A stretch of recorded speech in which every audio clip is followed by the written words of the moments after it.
रूस और यूक्रेन युद्ध में जैसे जैसे वक्त गुजर रहा है वैसे वैसे जंग के समीकरण में भी बदलाव दिख रहा है। कुछ बदलाव तो ऐसे हैं जो कल्पना से भी परे हैं।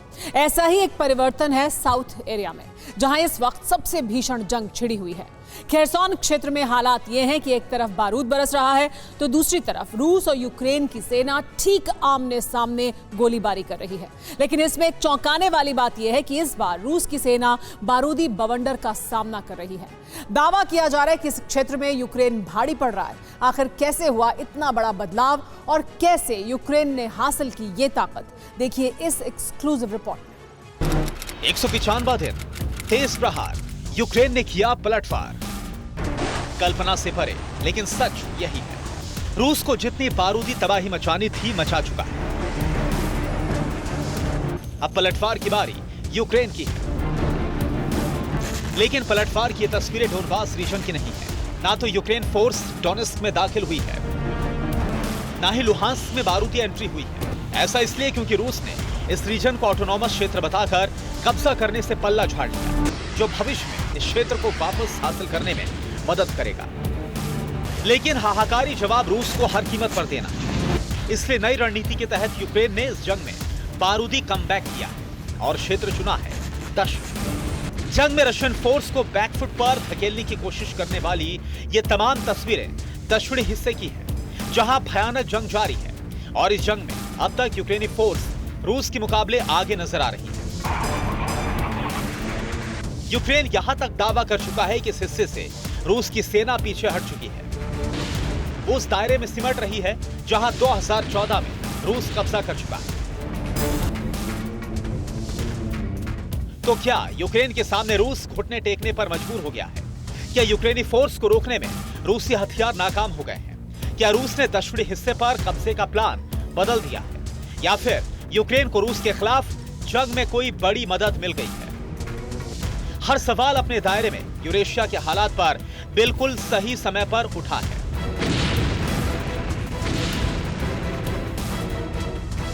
लेकिन जवाब आसान नहीं, क्योंकि क्षेत्र में हाल ही में रूस भारी पड़ रहा था और फिर अचानक बैकफुट पर चला गया।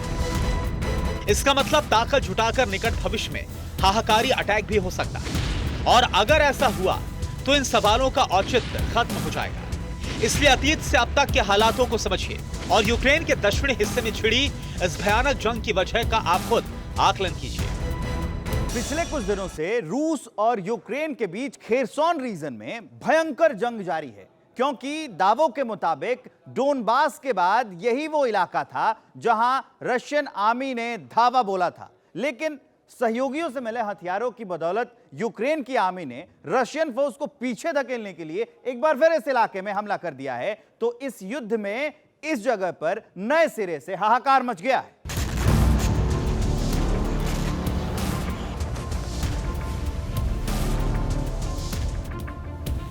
यूक्रेन से दक्षिणी हिस्से में जारी इस जंग का एक मकसद बिल्कुल साफ है, और वो ये कि यूक्रेन की आक्रामकता का मकसद सिर्फ इस क्षेत्र को रशियन फोर्स के पंजे से बाहर निकालना नहीं है,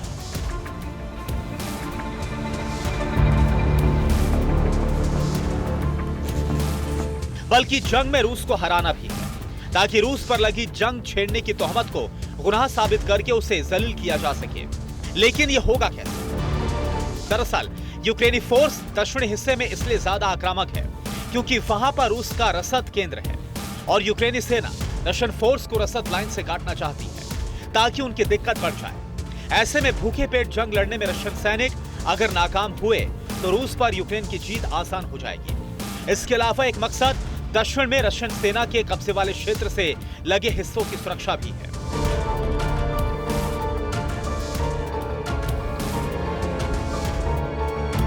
और यूक्रेन फोर्स दावा कर रही है कि उसे अपने इस मिशन में कामयाबी भी मिल रही है। रूसी सेना पीछे हटती जा रही है और यूक्रेनी फोर्स रशियन फोर्स की रसद लाइन पर एक्शन के साथ आगे बढ़ती जा रही है। दावे के तहत यूक्रेन फोर्स ने खेरसॉन में निप्रो नदी के किनारे तक रशियन फोर्स को धकेल दिया है। इसके अलावा मारियोपोल पर संकट डालने के लिए पहले से ही यूक्रेनी फोर्स वहां पर मौजूद है।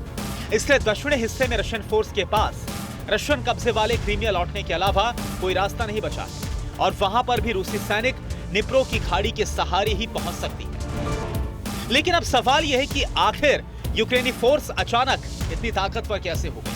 क्या यूक्रेन को रूस के खिलाफ लड़ने के लिए अत्याधुनिक हथियार मिल गए हैं, या फिर यूक्रेन के मुकाबले रशियन फोर्स कमजोर पड़ने लगी है? दुनिया की एक ऐसी महाशक्ति जो हथियारों की संख्या और तकनीक के मुकाबले अमेरिका से ज्यादा क्षमतावान नजर आती हो, उस देश की सेना यूक्रेन जैसे देश के सामने कैसे कमजोर पड़ गई? इस सवाल का जवाब मिलता है एक रिपोर्ट में। CNN में प्रकाशित एक रिपोर्ट के मुताबिक दक्षिणी हिस्से को हासिल करने के लिए यूक्रेन की मदद विदेशी लड़ाके कर रहे हैं। इसी रिपोर्ट में यह भी बताया गया है कि इन विदेशी लड़ाकों में ब्रिटेन के पूर्व सैनिकों की एक बड़ी टीम शामिल है। इसके अलावा 2 और देशों की टीम खरसोन इलाके में रूस के खिलाफ लड़ रही है।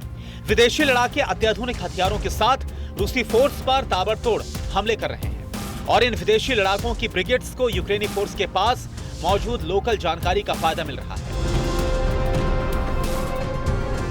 यह खुलासा चौंकाता है, लेकिन खरसोन क्षेत्र में इस वक्त रूस की जो स्थिति है उसे देखकर इस खुलासे पर यकीन करने के अलावा कोई दूसरा रास्ता नजर नहीं आता।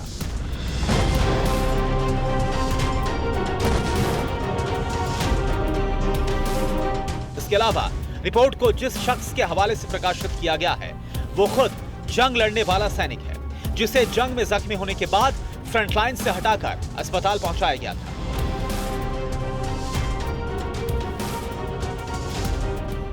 दावे के तहत यूक्रेनी फोर्स के कई जवान दक्षिणी क्षेत्रों में युद्ध के दौरान घायल हुए थे, लेकिन यूक्रेनी सेना के जवानों ने हार नहीं मानी। वो आगे बढ़ते रहे और रशियन फोर्स पीछे हटती रही और वो कमजोर पड़ती रही। हालत यह हो गई कि रशियन फोर्स को उस समय कमजोर होना पड़ा और अपने पोस्ट छोड़ के पीछे हटना पड़ा।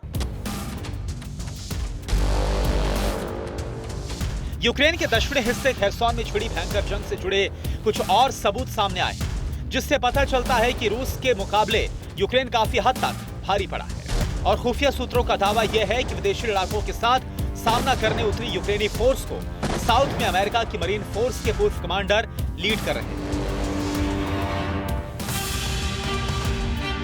जिनका नाम है माइकल जफर रॉनिन। इसमें यह भी खुलासा है कि रॉनिन सीरिया में भी अहम भूमिका निभा चुके हैं, लेकिन उनकी लीडरशिप में अभी क्या हो रहा है इसे भी जान लीजिए। रिपोर्ट के मुताबिक दक्षिणी यूक्रेन की जंग में आमने सामने गोलीबारी हो रही है। यूक्रेनी सेना की एक टुकड़ी टोही की भूमिका निभा रही है और विदेशी सैनिक छिपकर रशियन सैनिकों को निशाना बना रहे हैं। दावे के तहत दक्षिणी हिस्से में आर्टिलरी और टैंक का इस्तेमाल नहीं किया जा रहा है, वहीं फाइटर प्लेन और हेलीकॉप्टर भी जंग में इस्तेमाल नहीं हो रहे। मतलब साफ है, इस वक्त दक्षिणी हिस्से में अगर कहीं बारूदी जंग दिख रही है तो वो सिर्फ ध्यान भटकाने की कोशिश के तहत उठाया गया कदम है। असली जंग बंदूक और गोलियों के दम पर लड़ी जा रही है और सूत्र बता रहे हैं कि इस तरह की मैन टू मैन जंग में रूस को अब तक भारी नुकसान हो चुका है।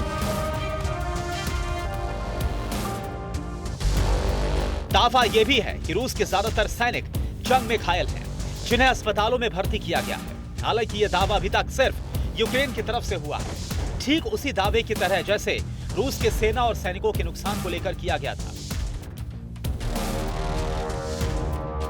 इस दावे की पुष्टि तभी होगी जब रूस या तो हाथ खड़े कर चुका होगा या फिर अपनी हार स्वीकार करेगा। Bureau report, TV9 Bharatvarsh.